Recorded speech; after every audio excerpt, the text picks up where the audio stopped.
오늘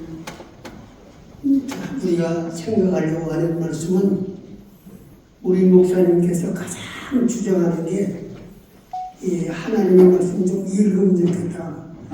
이걸 매일 강조를 해요. 근데 이 말씀을 읽는 것도, 말씀을 대하는 것도 우리가 올바로 알고 말씀을 읽고 또 말씀을 듣고 말씀을 그 지키는 삶으로 이어져야만 그게 우리의 복입니다.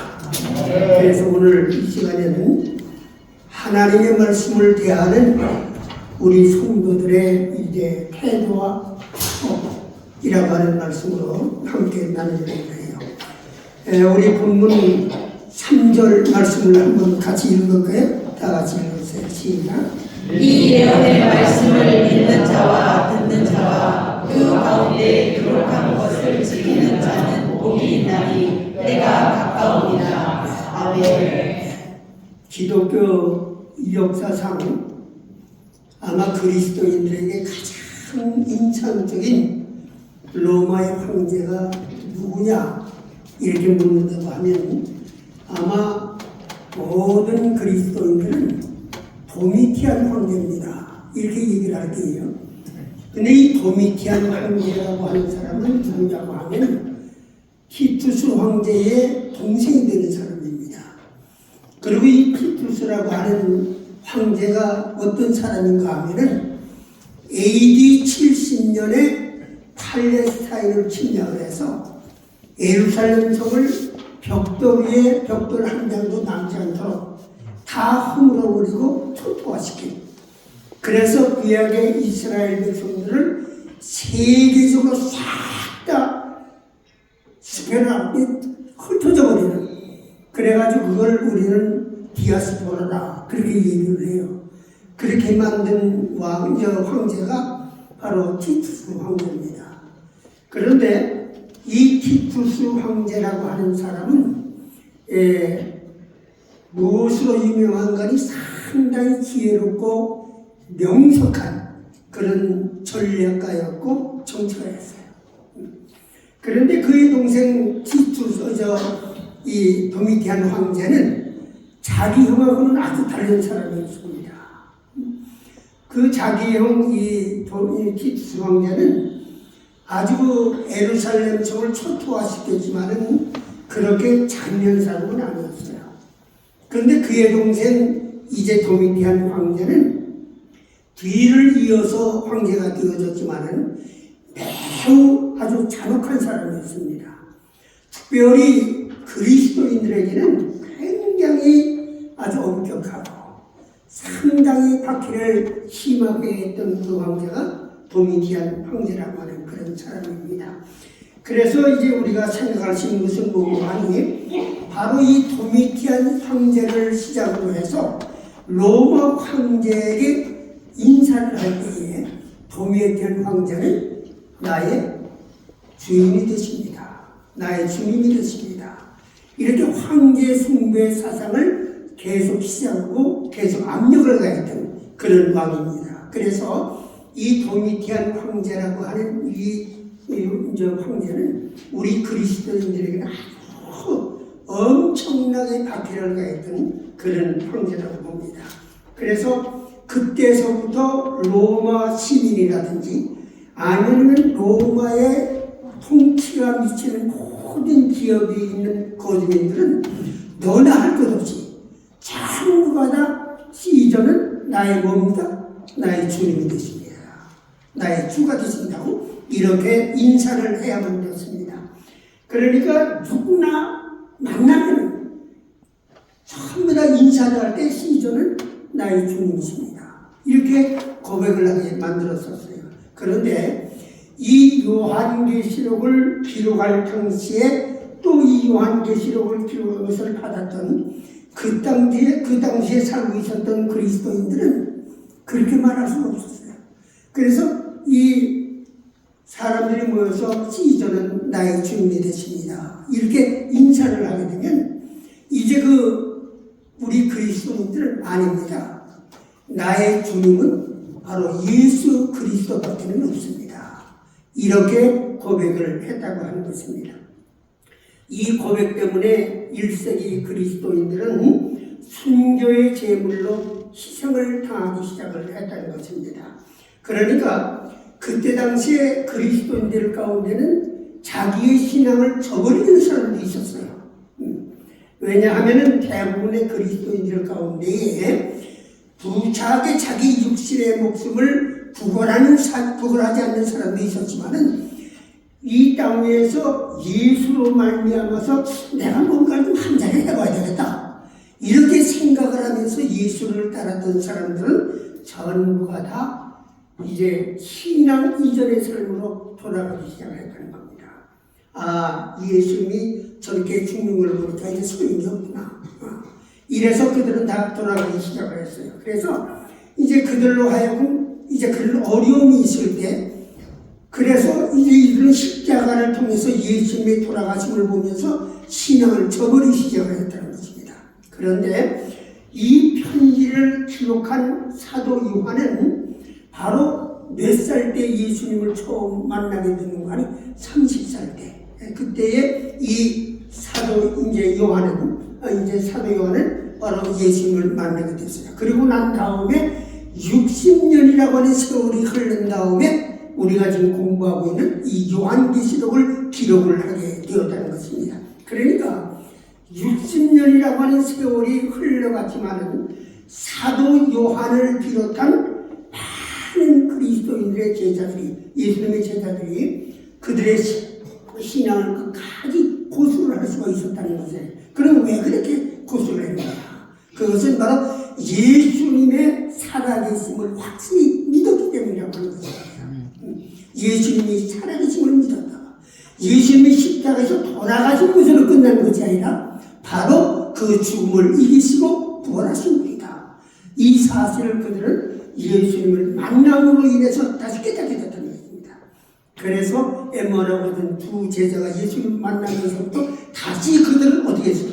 다시 예루살렘으로 모여들기 시작을 했다고 하는 그런 일입니다. 그래서 예수님을 통해서 이 땅에서 무엇인가를 이루어보려고 했던 그런 제자들은 자기의 신앙을 버렸지만은 바로 이제 예수님을 만남으로 인해서 그들의 다시 신앙이 불붙게 되고 다시 예루살렘으로 돌아오기 시작을 했다고 하는 것입니다. 왜 그러냐? 예수님의 부활하심을 그들은 직접 눈으로 목도하고 다시 만날 수가 있었기 때문이라는 것입니다. 그러므로 십자가라고 하는 것은 기독교의 마지막이 아니라고 하는 얘기입니다.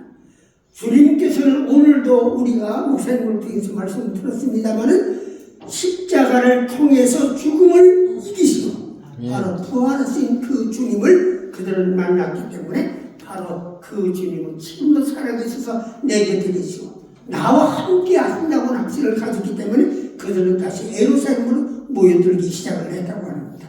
바로 이 사실로 말미암아서 제자는 말할 수 없는 박해와 역경과 혼란 속에서도 목숨을 버릴지언정 자기들의 주님을 배반하지 않고 신앙의 길을 계속적으로 달려가게 했던 가장 중요한 원인이 부활하신 주님을 다시 만날 수가 있었다고 하는 것입니다. 이 편지를 기록했던 사도 요한도 살아계신 주님을 증거하다가 바로 이 한모섬에 바로 유배를 한 사람이에요. 여기서 사도 요한은 예수님을 만나게 되고 예수님의 계시를 받게 되고 요한계시록을 기록을 하게 되었다는 얘기입니다. 그래서 우리가 이 요한계시록을 우리가 자세하게 읽어보면은 이 요한계시록은 무엇에 대한 기록이냐? 그것은 바로 말씀을 대하는 성도들에게 어떤 축복이 있는가? 하나님의 말씀을 대하는 성도들에게 어떤 축복이 있느냐? 이것을 기록해 우리에게 교훈해주는 말씀이라고 생각합니다. 여러분, 하나님의 말씀은 어떤 가치가 있다고 생각을 하십니까? 하나님의 말씀은 어떤 유익이 우리에게 있다고 생각을 하십니까? 이것에 대한 해답이 오늘 본문 3절에 기록이 되어 있습니다. 스크린에 나오는 아마 3절 말씀 다시 한번 잘 읽으세요. 읽으십시다. 시작. 이 예언의 말씀을 읽는 자와 듣는 자와 그 가운데 기록한 것을 지키는 자는 복이 있나니 때가 가까우니라. 아멘. 때가 가까울수록 어떻게 하라고요? 하나님의 말씀을, 이 예언의 말씀을 읽고 듣고 지키는 자가 되라. 이렇게 말씀을 하고 있습니다. 이제부터 한 가지씩 생각을 해보려고 해요. 이제 본론으로 들어가는 겁니다. 이 예언의 말씀을 뭐 하는 자가 복이 있다고 그랬습니까? 네, 읽는 자가 복이 있다. 첫 번째로 읽는 자가 복이 있다. 성도들은 성경을 많이 읽어야 됩니다. 그런데 누가복음 이제 4장 16절의 말씀을 한 같이 읽으십시다. 시작. 예수께서 그 자라시고 나사렛의 일사 안식일에 늘 하시던 대로 회당에 내려가사 성경을 읽으러 서시되 아멘. 지금 읽은 말씀을 보니까 예수님께서 회당에 들어가셔서 제일 먼저 하신 일이 뭐라고 했습니까? 네, 하나님의 말씀을 펼치시고 그 속에 기록된 하나님의 계시와 하나님의 위대한 역사와 하나님의 말씀을 읽었다. 이렇게 기록을 하고 있어요. 예수님께서 가장 먼저 하셨던 것이 뭐라고 하는 것입니까? 회당에 들어가면 하나님의 말씀부터 읽었다는 것입니다. 그리고 하나님의 말씀을 읽는 것이 예수님에게 가장 귀한 것이었다고 합니다. 그를 따르는 그의 제자인 우리는 하나님의 말씀을 읽는 것을 등한히 해서 되겠습니까? 안 되는 거예요.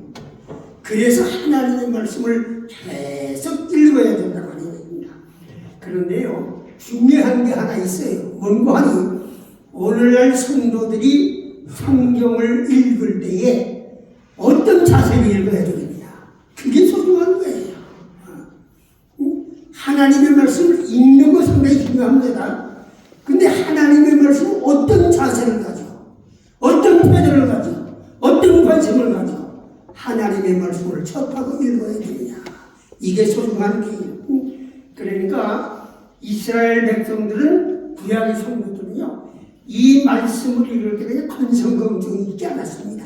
얼마나 두렵고 떨리는 마음으로 얼마나 진지하게 얼마나 겸손한 태도로 하나님의 말씀 앞에 접근을 했는지 모른다는 얘기입니다.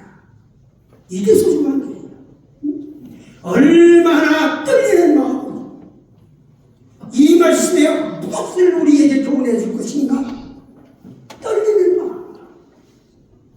그리고 또한 얼마나 이 말씀이 우리의 삶에게 어떤 영향을 줄 것인가 라고 하는 겸손한 태도를 가지고 이 말씀을 접했다고 하는 그런 말씀입니다. 그 예가요 느헤미야서 8장 2절부터 9절에 기록되어 있는데 성경을 좀 펴시기 바랍니다. 그러니까 이 성경이 한 내에 다 나오지 못할 때 내가 읽을 여러분들이 질문할 이 소리예요. 느헤미야서 8장 2절부터 9절에 있는 말씀입니다. 이제 복음을 다 펼치고 이거 읽으세요. 다 읽으세요. 시작. 일곱째 달 초하루에 제사장 에스라가 율법책을 가지고 회중 앞 곧 남자나 여자나 알아들을 만한 모든 사람 앞에 이르러 수문학 광장에서 새벽부터 저녁까지 남자나 여자나 알아들을 만한 모든 사람 앞에서 읽으매 묵백성이 그 율법책에 귀를 기울였는데 그때 학사 에스라가 특별히 지은 나무 강단에 서고 그의 곁 오른쪽에 선 자는 마디아와 스마와 아마냐와 우리야와 힐기야와 마세아요 그의 왼쪽에 선 자는 부다야와 미사엘과 야리야와 하순과 가스바다나와 스가야의 요술람이라. 에스라가 모든 백성 위에 서서 그들 목전에 책을 펴니 책을 펼 때에 모든 백성이 일어서니라. 에스라가 위대하신 하나님 여호와를 송축하며 모든 백성이 손을 들고 아멘 아멘 하고 응답하고 몸을 굽혀 얼굴을 땅에 대고 여호와께 경배하니라. 예수아와 바니와 세레바와 야민과 악굽과 세베대와 호리야와 마아세야와 이라와 이사랴와 로사와 하나님과 물라야와 레위 사람들은 백성이 제자리에 서 있는 동안 그들에게 율법을 깨닫게 하였는데 하나님의 율법책을 낭독하고 그 뜻을 해석하여 백성에게 그 낭독한 것을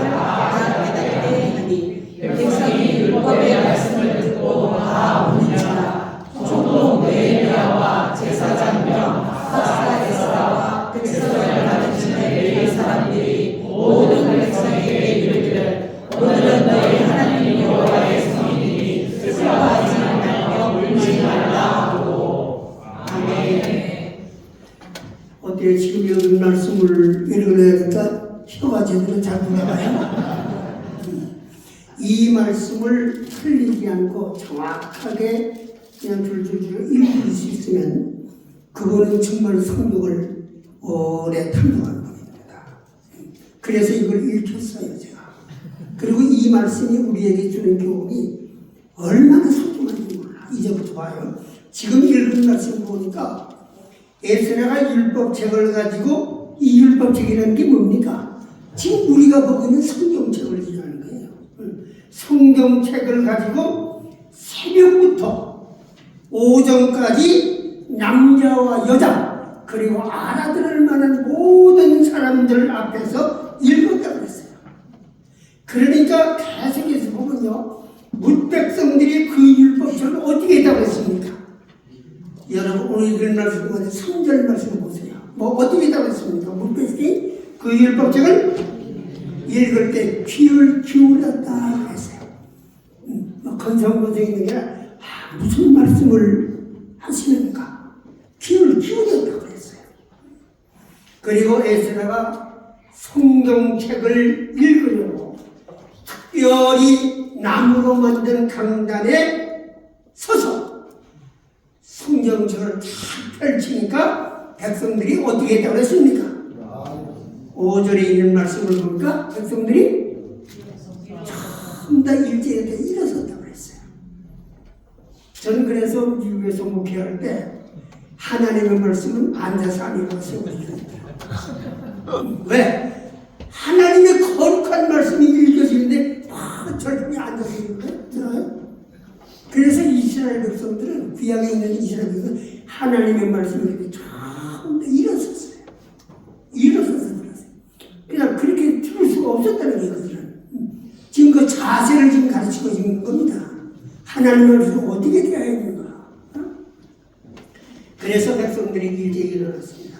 그리고 계속 6절 이하의 말씀을 보면 에스라가 하나님의 말씀을 읽으면서 하나님을 손을 들어 찬양을 하자마자 모든 백성들이 손을 들고 뭐라고 말했습니까? 6절에 있는 말씀 보니까 아멘. 아멘이 무슨 뜻입니까?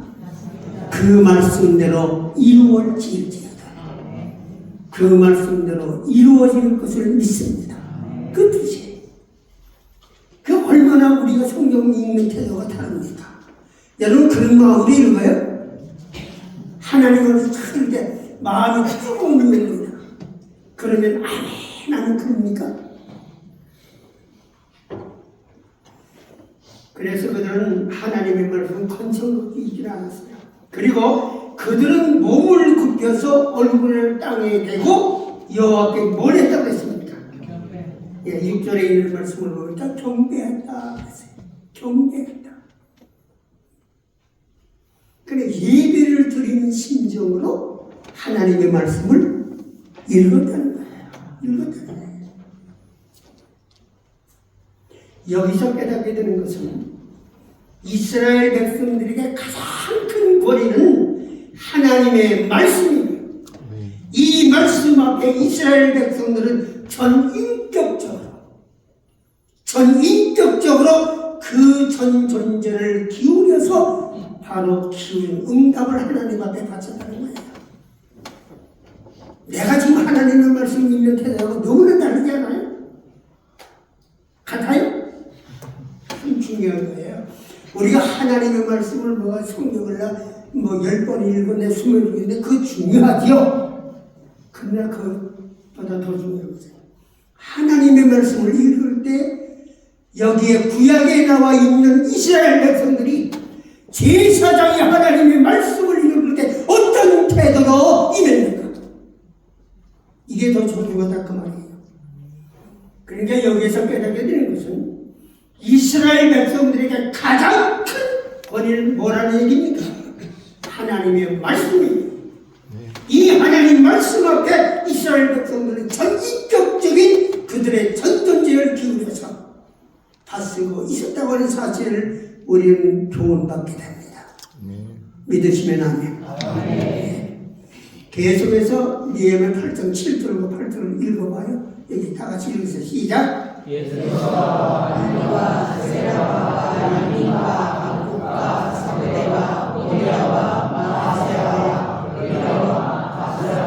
요사박과 하나님과 이 사람들은 백성이 제자리에 서 있는 동안 그들에게 율법을 깨닫게 하였는데 하나님의 율법책을 낭독하고 그 뜻을 해석하여 백성에게 그 낭독한 것을 다 깨닫게 하니.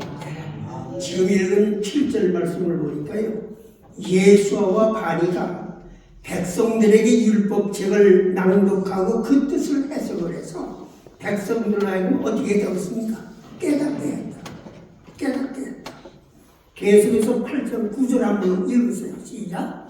하나님의 율법을 다 얻는지라 총독 느헤미야와 제사장 겸 박사 여사와 백성을 가르치는 레위 사람들이 모든 백성에게 이르기를 오늘은 너희 하나님 여호와의 성일이니 슬퍼하지 말며 울지 말라 하고. 지금 읽은 말씀 보니까 하나님의 말씀 읽어질 때 어떻게 들었습니까? 정말 울었다 그랬어요. 울었다.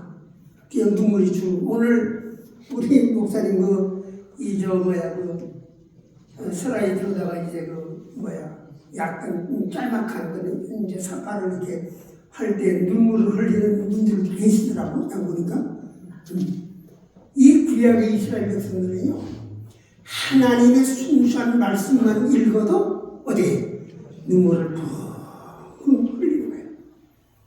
그 들려지는, 읽혀지는 그 하나님의 말씀 앞에서 찔림을 받고, 이 말씀 앞에서 자기들의 부패한 존재를 발견하고, 이 말씀으로 자기들 속에 있는 죄들을 깨닫게 됨으로 인해서 이 말씀 앞에서 흐르떠오는 이스라엘 백성들의 경건한 응답이 말할 수 없는 황폐와 민족의 어두움 속에서도 그들의 백성을 지배하고 있는 그런 시대에 일어났다.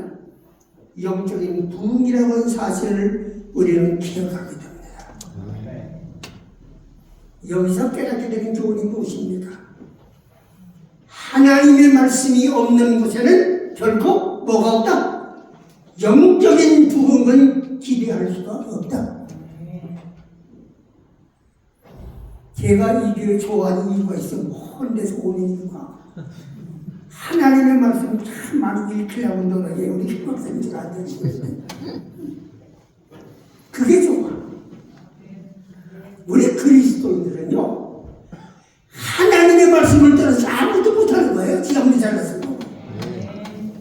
하나님의 말씀 속에서 내 자신의 추악한 모습도 발견되고, 내 인격이 찌그러진 모습도 발견하고, 그래서 내가 하나님 앞에 바로 서고자 눈물을 펑펑 흘리면서 회개할 수 있는 그 자리가 바로 영적인 부흥이 일어날 수 있는 곳이다. 믿으시면 아멘 하십니다. 아멘. 계속해서 니에미아서 9장 1절과 2절의 말씀을 읽으십시다. 다 같이 읽으세요. 시작. 그날에 소문나는 날에 이스라엘 자손이 다 모여 금식하며 붉은 베옷을 입고 티끌을 무릅쓰며 모든 이방 사람들과 절교하고 서서 자기의 죄와 조상들의 허물을 자각하고. 지금 이 말씀은요, 우리가 조금 전에 읽은 니에미아서 8장 2절에서 9절의 말씀이 읽어졌을 때 어떤 결과가 그들의 백성들에게 왔는가, 그걸 좀 보여주는 말씀이에요. 니에미아서 8장 2절부터 9절에 있는 말씀을 읽혀졌을 때 그들은 그 말씀을 듣고 어떻게 되었어요? 이방 사람들과 절교했다. 이방 사람들이 좋아하는 그런 취미와 이방 사람들이 좋아하는 생각과 그들의 삶의 모습을 따라가고자 하는 것을 끊어버렸다. 이해가 되세요? 네. 그래서 끊을 것은 다 끊었다고 그랬어요. 이게 그리스도의 모습입니다. 이게 영적인 부흥의 모습이에요. 다른 게 아닙니다. 뿐만 아니라 주의 자복이 말씀을 통해서 이루어졌습니다. 이것이 말씀에 대한 거룩한 응답이라고 하는 것이에요. 계속해서 느헤미야서 8장 3절의 말씀을 읽으십시다. 시작. 당장에서 새벽부터 저녁까지 남자나 여자나 알아들을 만한 모든 사람 앞에서 읽음에 온 백성이 그 율법책에 귀를 기울였는데. 예, 지금 읽은 말씀을 보니까 낮 4분의 1을 그쳐서 뭘 했다고 했습니까? 예? 지금 읽은 말씀 보니까 낮에 4분의 1 동안 뭘 했다고 했어요? 그쳐서 해서. 예, 여호와의 율법책을 낭독했다고 그랬어요. 이게 바로 영적인 부흥의 비결입니다. 여러분, 하루에 4분의 1은 몇 시간입니까? 예? 하루에 4분의 1이 몇 시간인지 몰라요? 6시간이야. 6시간. 그러니까 6시간에 뭐 했다는 얘기입니까? 뭐 했다고요? 찔려서 대답을 못 하시는 것 같아요. 6시간 동안을 하나님의 말씀을 읽었다는 거예요. 사랑하는 교우 여러분, 한번 물어보십시다. 여러분 가운데 평생을 통해서 집중적으로 쉬지 않고 6시간을 성경을 읽었다. 그런 사람은 손 들어보세요. 하나마나 별로 없죠? 부흥이 일어나지 않는 게 당연한 거예요. 낮에 4분의 1을 하나님의 말씀을 읽는데 온전히 심혈을 기도 가졌던 주의 백성들의 모습을 보시기를 바랍니다. 읽기만 하고 끝난 게 아니에요. 읽기만 하고 끝난 이 말씀에 나타난 내 삶의 모습이, 이 말씀 앞에 조명된 내 인격의 모습, 내 말씀 앞에 폭로된 내 삶의 모습을 진지하게 바라보면서 이 말씀 앞에서 죄를 자복하는 그 일에 낮에 몇 분의 1을? 4분의 1을 보았다. 어떻게 하나님의 역사가 일어나지 않겠습니까? 그렇잖아요. 생각해보세요. 양심이 들어가면 그 부흥되지 말래도 부흥되는 거예요. 그거. 그 교회는 제가 제 얘기를 해서 죄송합니다만 이 하나님의 말씀에 대한 얘기를 하다 보니까 생각나요. 제가 처음에 미국에 들어가서 코브라라고 하는 바로 미국의 가장 US 아미 베이스가 큰데 모든 미국의 군인들은 US 아미가 전부 다 모이는 펄푸드라고 있습니다. 그 근처에서 20마일 정도 떨어져 있는 코브라스코브에서 목회를 했어요. 거기에 바로 교회가 두 개 있었습니다. 하나는 순복음교회, 하나는 제가 갔던 UMC 교회. 그런데요, 제가 가서 죄송한 얘기지만 6개월 됐는데 순복음교회가 문을 닫았어요. 참 죄송한 얘기지만 그 하나님의 말씀이 끌어오는 거예요. 아니 목사하고 다른 순복음교회 교인들 어디 가서 얘기할 수 있어요? 말씀에 꼬리를 물고 가는 거예요. 이 하나님의 말씀의 위력이라고 하는 것은 그건 경험해보지 않은 사람은 모릅니다. 경험해본 사람은 이 하나님의 말씀이 얼마나 파워풀한지 힘이 있는지 모르는 거예요. 그래서 이 구약의 이스라엘 백성들은 이 말씀 앞에 폭로된 내 삶의 모습을 진지하게 바라보면서 이 말씀을 따라서 죄를 자복하는 일에 그날의 4분의 1을 보냈다 그 말이에요. 여러분들 그 일을 원하십니까? 확신이 없어요? 어떻게 그들이 하나님의 역사가 일어나지 않겠습니까? 주의 백성들이 얼마나 진지하게 하나님의 말씀을 다루었으며 얼마나 진지하게 하나님의 말씀 앞에 접근했으며 얼마나 그 말씀을 열렬하게 그리고 자기 마음을 온전하게 다 바쳐서 읽었는지를 이 말씀을 통해서 깨닫게 합니다. 자기 전에 끄덕끄덕 수면제 살면서 읽는 그런 성경이 아니에요. 자기 전에 아이고 요즘 참지 않았나? 성경상 자꾸 그렇죠? 그런 게 아니에요. 수면제 삼아 읽는 것이 아니라 얼마나 신기한 태도를 가지고 읽는 겁니다. 이 말씀을 통해서 우리가 교훈받게 되는 것은 하나님의 백성들에게 있어서 하나님의 말씀을 읽는 것이 얼마나 중요한 의미를 가지고 있는가를 다시 한번 발견하게 됩니다. 하나님의 말씀을 읽어야 합니다.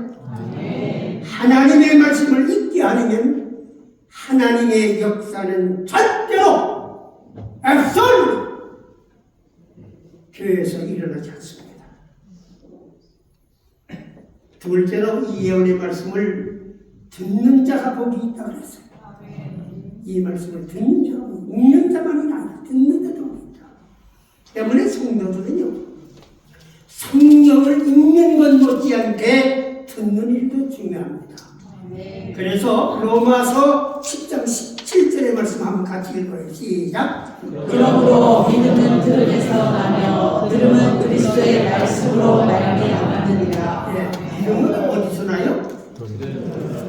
믿음은 어디서 난다고 그랬어요? 주님 그 말씀에. 들음에서 나요. 들음은 어디서 난다고 그랬어요? 그리스도의 말씀으로 말미암는다. 그랬어요. 사도 바울의 말씀입니다. 로마서 10장 1절. 아주 중요한 거예요. 그러므로 믿음은 들음에서 나며 들음은 그리스도의 말씀으로 말미암느니라. 믿습니까? 요한복음 5장 24절 말씀을 같이 한번 읽어요. 다 같이 시작. 내가 진실로 진실로 너희에게 이르노니 내 말을 듣고 또 나 보내신 이를 믿는 자는 영생을 얻었고 심판에 이르지 아니하나니 사망에서 생명으로 옮겼느니라. 아멘. 아멘. 지금 읽은 말씀을 보면은 내 말을 어떻게 해요? 듣고 나 보내신 자를 어떻게 해요? 믿는 자는. 그러니까 믿음이 오기 전에 뭐를 먼저 강조했습니까? 듣는 것을 강조했어요. 듣는 것을. 그러니까 여러분 오늘 예배 참석하신 여러분들은 각종 예배와 각종 성경 공부에 빠짐없이 참석하시기 바랍니다. 그래서 하나님 말씀 열심히 들으세요. 들으세요. 잘 들으세요. 지금 어쨌든 좀 멀어서 그리고 이제는 눈이 어두워지니까 차를 타기는 지금 집사람이 운전을 하고 저는 옆에서 그냥 따라와요.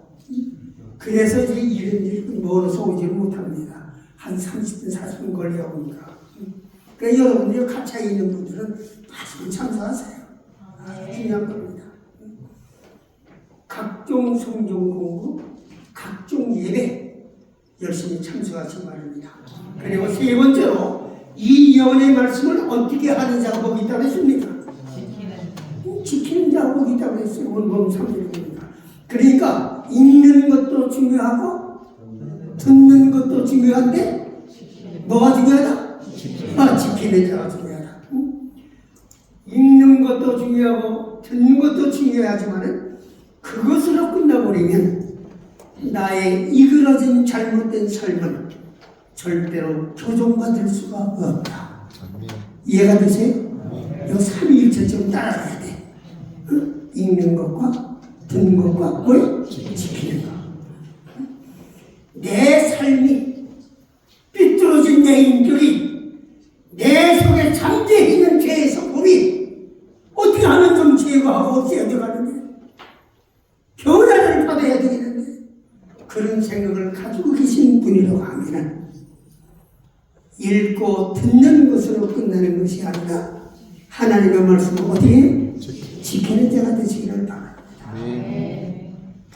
이 말씀을 통한 결정적인 삶의 변화는 이 말씀에 대한 응답으로 이 말씀이 날마다 살아가는 나의 삶의 여정 속에서 나타나고 이 말씀이 내 인격을 사로잡으며 이 말씀이 내 생각을 한 발자국 한 발자국 인도해 갈 때 비로소 이 말씀은 우리를 변화시키는 나를 변화시키는 위대한 역사가 시작되는 것임을 믿으면 아멘 하시기 바랍니다. 성경의 하나님의 말씀이라는 것을 알 수 있는 최선의 방법이 뭔 줄 아세요?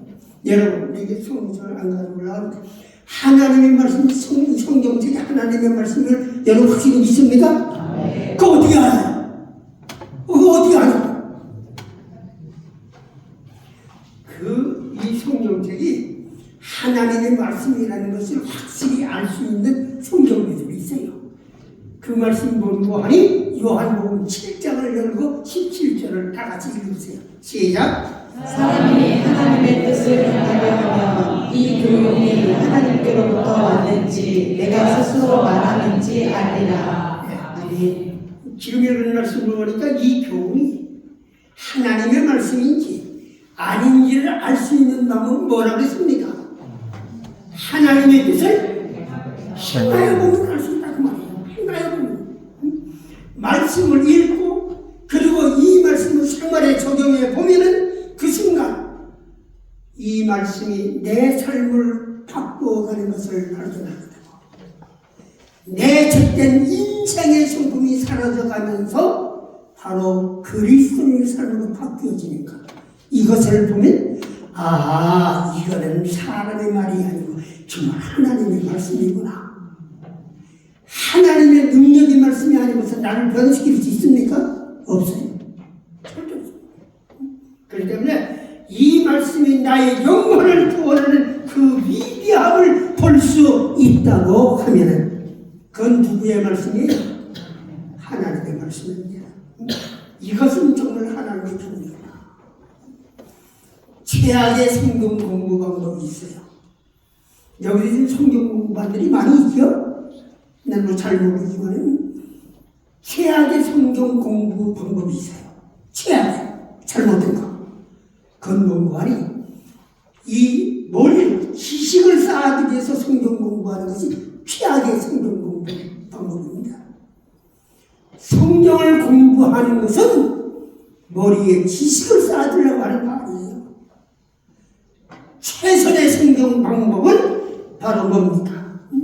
하나님의 말씀, 하나님의 교훈, 바로 내 삶을 위해서 공부하는 것이 최선의 성경 공부 방법입니다. 삶을 위해서 하는 거예요. 질식을 위해서 하는 게 아니에요. 행함이 없는 말씀에 대한 위대한 역사는 기대할 수가 없습니다.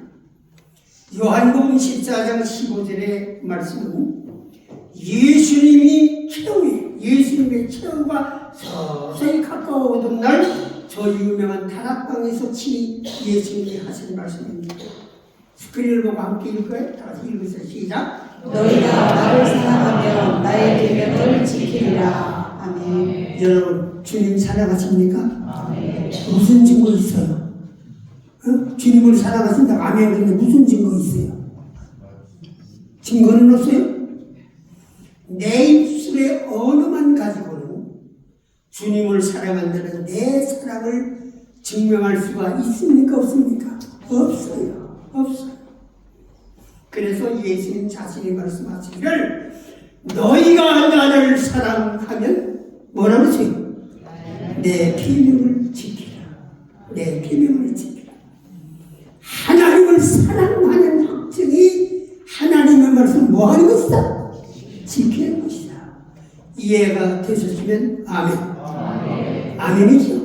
네. 예수님 자신이 말씀하신 거예요.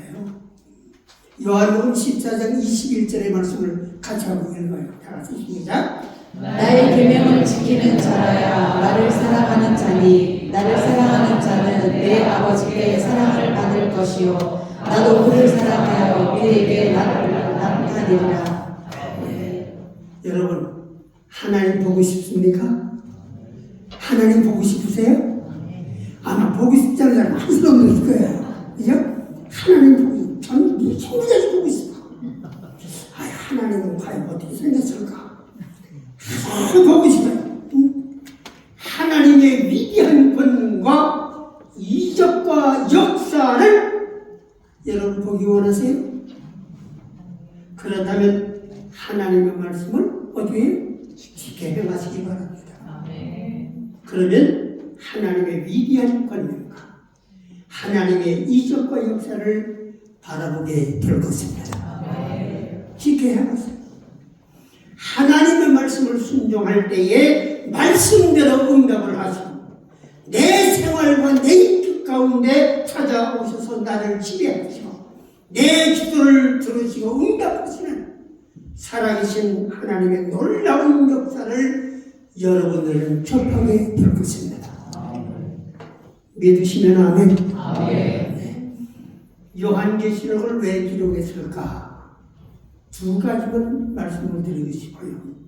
첫째로 계시록이 쓰여졌던 가장 큰 목적은 고난과 박해와 환난 속에서 살아가고 있는 성도들에게 이러한 환난과 박해와 말할 수 없는 핍박이 임할지라도 마지막의 승리는 누구의 것이다? 성도들 너희들 것이다.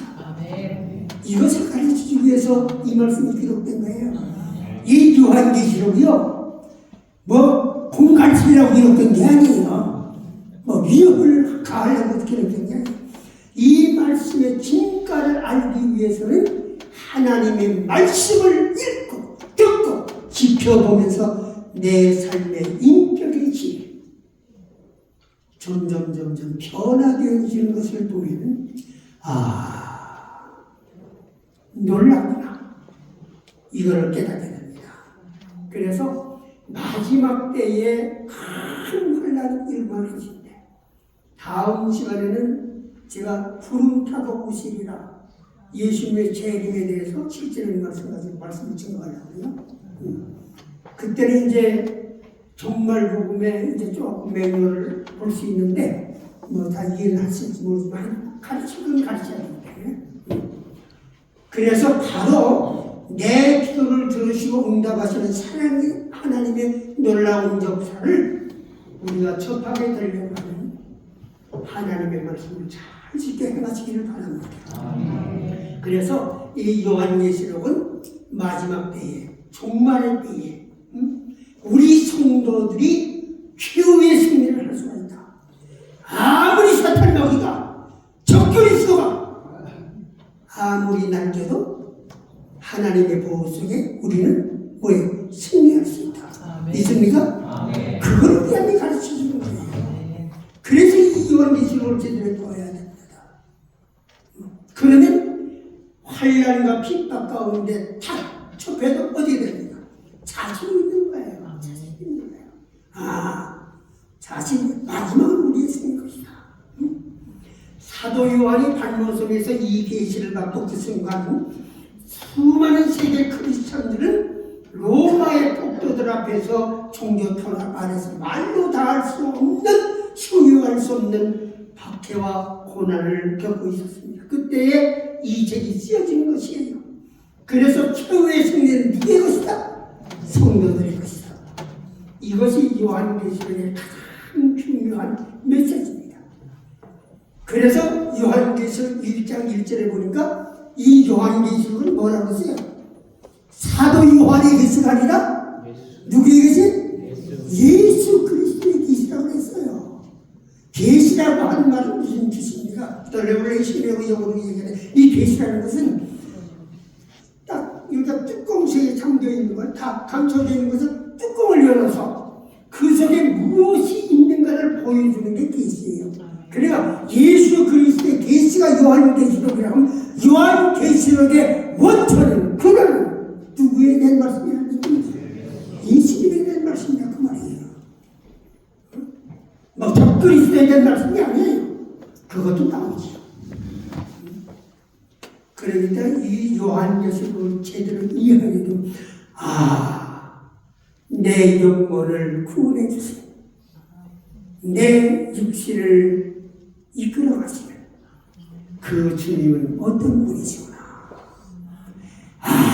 우리 마지막 때 환난이 와도 그 환난을 극복하고 예수 안에 있으면 뭐한다? 승리한다. 그걸 가르치는 거예요.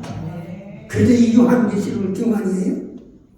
근데 좀 어려우니까 이제 뭐 그래서 잘 가르치진 않습니다만은 그냥 반드시 성도들에게 가르쳐요. 그런 말이 마지막 때가 되면, 나중에 이제 다 하겠지만, 마지막 때가 되면, 이제 캄캄해서 좌우 분별하지 못할 때가 와요. 그러면 성도들이 좌우를 분별하지 못하고 어디 갈지 알지 못할 그런 때가 온다고 말이에요. 그럴 때에 제대로 길을 갈 수 있도록 하는 게 뭡니까? 그게 하나님의 말씀 요한계시록이에요. 참 소중합니다. 빠지지 않고 잘 들어보세요. 최후의 승리는 성도들의 것이다. 요한계시록 11장을 볼 것 같으면 주님을 증거하던 두 증인이 죽는 장면이 나와요. 이건 나중에 이제 이 9장에 10장 이렇게 가면 여기 나오는데 지금 그걸 이제 들으면 아는 사람도 있겠지만 이 두 증인이 죽는 장면이 나옵니다. 마귀에게. 그런데 계시록 11장 3절에서 12절의 말씀을 보면 두 증인이 죽었다가 다시 부활하는 장면이 나와요. 그거 읽어봐야 될 것 같아요. 다 같이 한번 읽으세요. 시작. 내가 나의 두 증인에게 권세를 주리니 그들이 붉은 벼옷을 입고 천빌 유시기를 예언하니라. 그들은 이 땅의 주 앞에 서 있는 두 감람나무와 두 족대니 만일 누구든지 그들을 해하고자 하면 그들의 입에서 불이 나와서 그들의 원수를 삼켜버릴 것이요 누구든지 그들을 해하고자 하면 반드시 그와 같이 죽음을 당하리라. 그들이 권능을 가지고 하늘을 닫아 그 예언을 하는 날 동안 비가 오지 못하게 하고 또 권능을 가지고 물을 변하게 하고 아무 때든지 원하는 대로 여러 가지 제약으로 땅을 치리려다.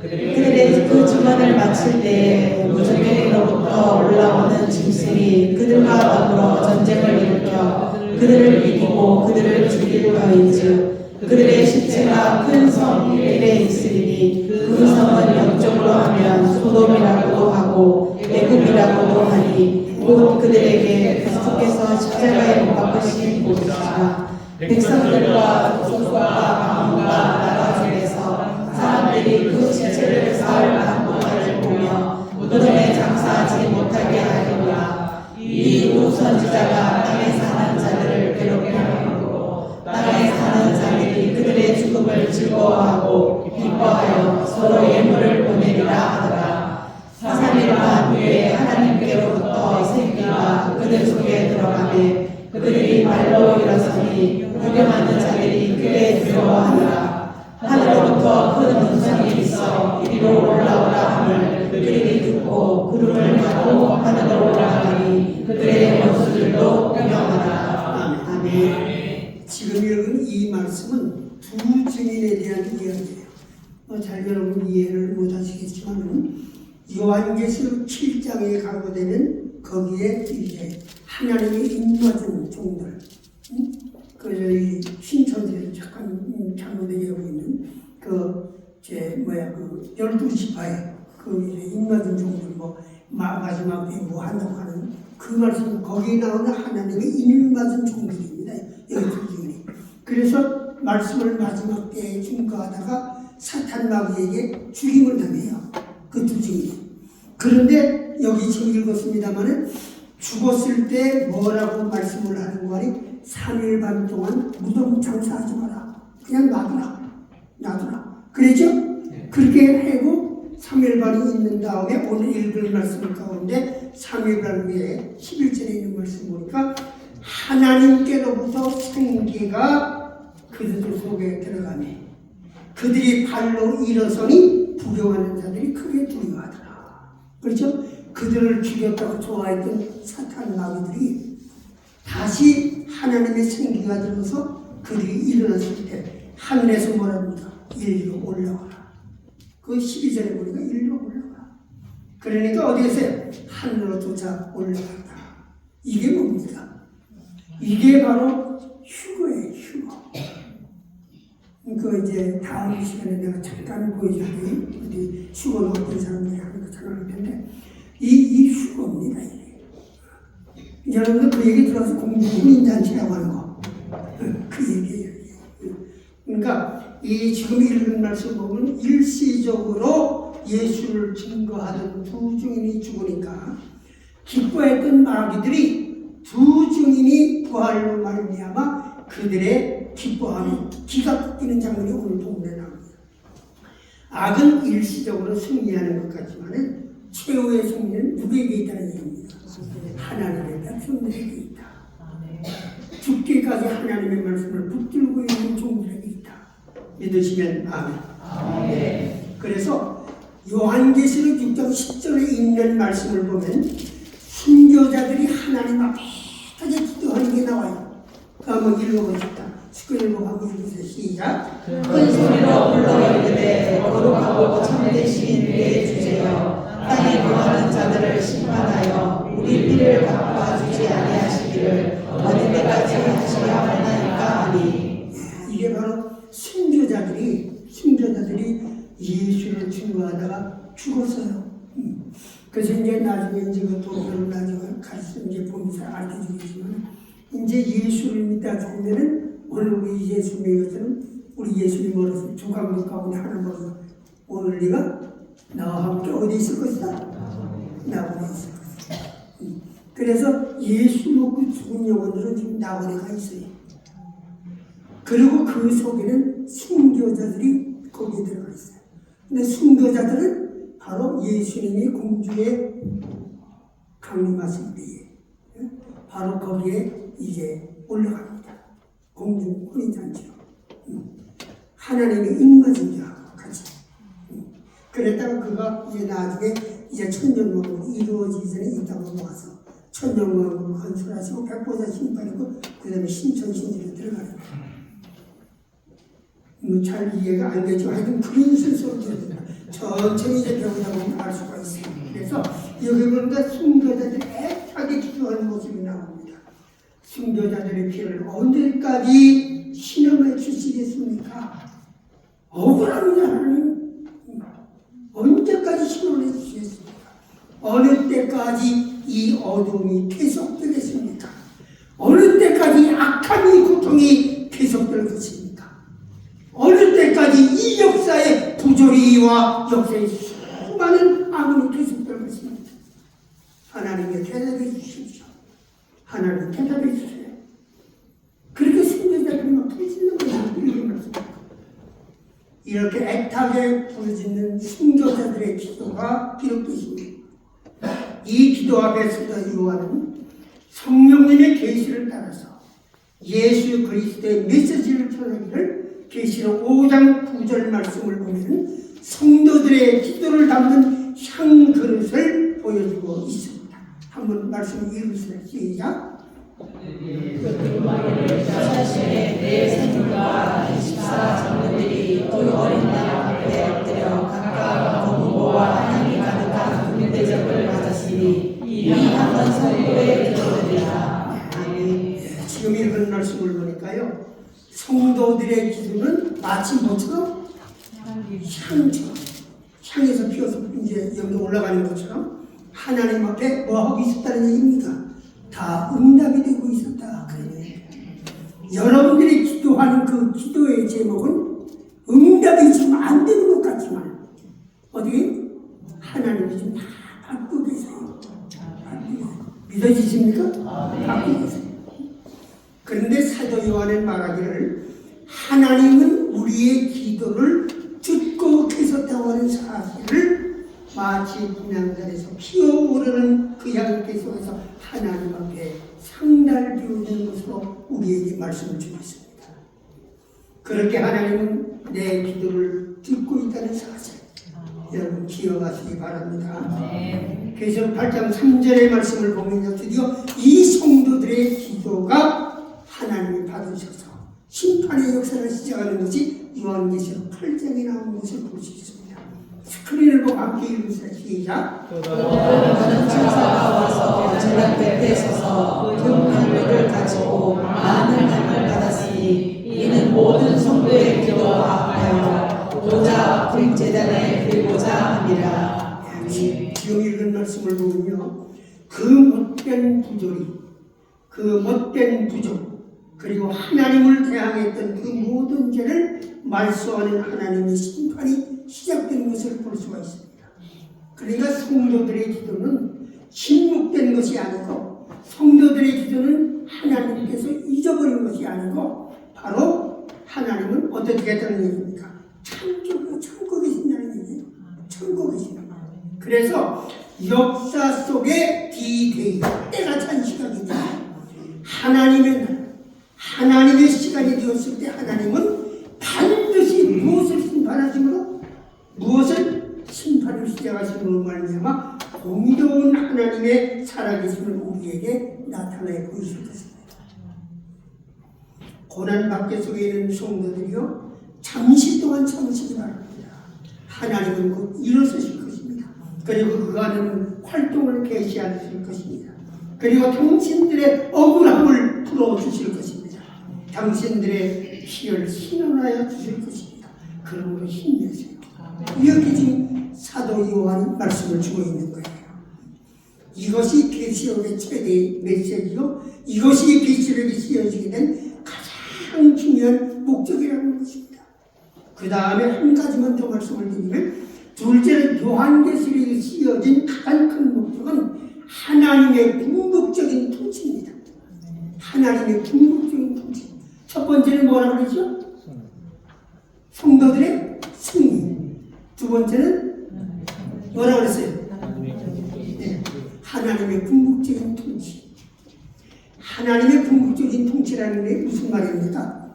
하나님의 궁극적으로 나를 다스리고 계신다. 그런 거예요. 우리는 때때로 생각하기를 정말 하나님이 이 역사를 주장하시고 다스리고 계실까? 아니면 혹시 마귀가 다스리는 것은 아닐까?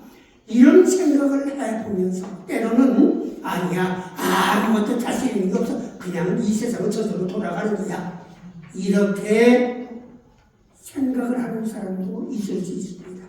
그래서 우연과 맹목적으로 이 세상이 돌아가는 것처럼 그러나 요한계시록의 가장 중요한 메시지는 역사는 누가 다스린다는 얘기입니다. 하나님이 다스립니다.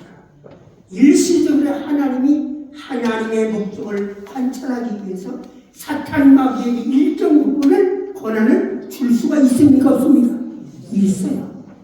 그래서 하나님께서는 마귀에게 이 세상을 어느 정도 지배할 수 있도록 하신다는 겁니다. 그러나 요한계시록 11장 5절의 말씀을 보면요. 이 세상 나라가 마침내 그리스도의 나라로 변하는 놀라운 장면들, 역사의 터닝 포인트를 직전한 점을 사도 요한은 우리에게 가르쳐주고 있습니다. 스크린을 보고 한번 읽으세요. 다 같이 시작. 만일 누구든지 그들을 향하자면 그들의 입에서 불이 나와서 그들의 옷을 삼켜버릴 것이요 누구든지 그들을 향하지 않으면 반드시 그와 같이 죽음을 당하리라. 하나님이 다스리지 않는 것처럼 느껴졌던 이 세상이 하나님께서 이 세상을 다스리고 계신다는 사실이 분명히 드러날 것이라고 말씀을 합니다. 창세기에서 시작된 그 역사는 어떻게 끝날 것인가? 역사는 반드시 시작점이 있으면 끝점이 있습니다. 시작이 있으면 끝나는 점이 있어요. 이 요한계시록을 공부하는 동안에 사랑하는 교우 여러분들은 주님께서 다시 오신다고 하는 확고부동한 재림 신앙을 견고하게 세우는 그러한 기회가 되기를 간절히 축복을 합니다. 아멘.